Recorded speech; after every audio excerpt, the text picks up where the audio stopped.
तो हेलो दोस्तों, मैं संतवा देवी अपने यूट्यूब चैनल में आप सभी का स्वागत करती हूँ। दोस्तों आइए एक मज़ेदार गारी गीत सुनाती हूँ। कैसा लगेगा आप लोग कमेंट में ज़रूर बताइएगा और मेरे वीडियो को फुल एंजॉय कीजिएगा। रिमझिम पानी पड़ई औरो फुहार हो, रिमझिम पानी पड़ई औरो फुहार हो।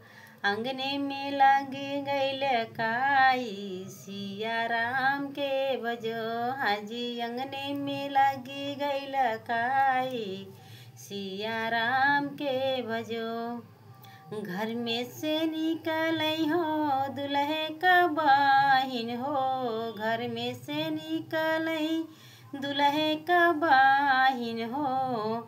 अरे अंगने में गिरी न छितराई सिया राम के बजो, हाँ जी अंगने में गिरी न छितराई सिया राम के बजो। घर में से निकलई भैया महेंद्र राम, घर में से निकलई भैया महेंद्र राम। अरे छिनरो के ले त उठाई सिया राम के भजो, हाँ जी छिनरो के ले त उठाई सिया राम के भजो। रिमझिम पानी पड़ई औरो फुहार हो, रिमझिम पानी पड़ई औरो फुहार हो। अरे अंगने में लगी गईल काई सिया राम के भजो, अंगने में लगी गईल काई सिया राम के भजो। घर में से निकलई बलहे का बाहिन हो, घर में से निकलई बलहे का बाहिन हो। अंगने में गिरी न छितराई सिया राम के भजो, अंगने में गिरी न छितराई सिया राम के भजो।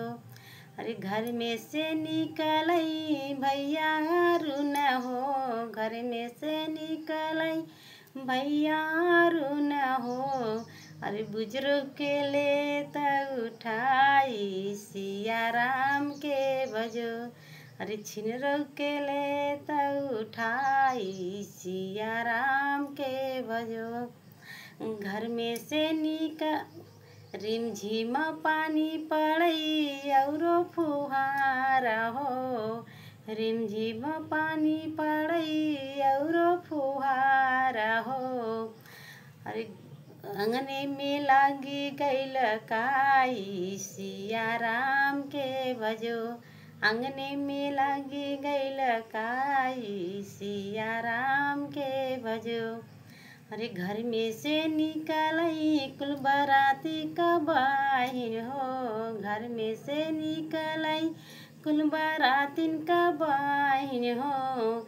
अरे अंगने में गिरी न चाचा बाई सिया राम के भजो, अंगने में गिरी न छितराई सिया राम के भजो।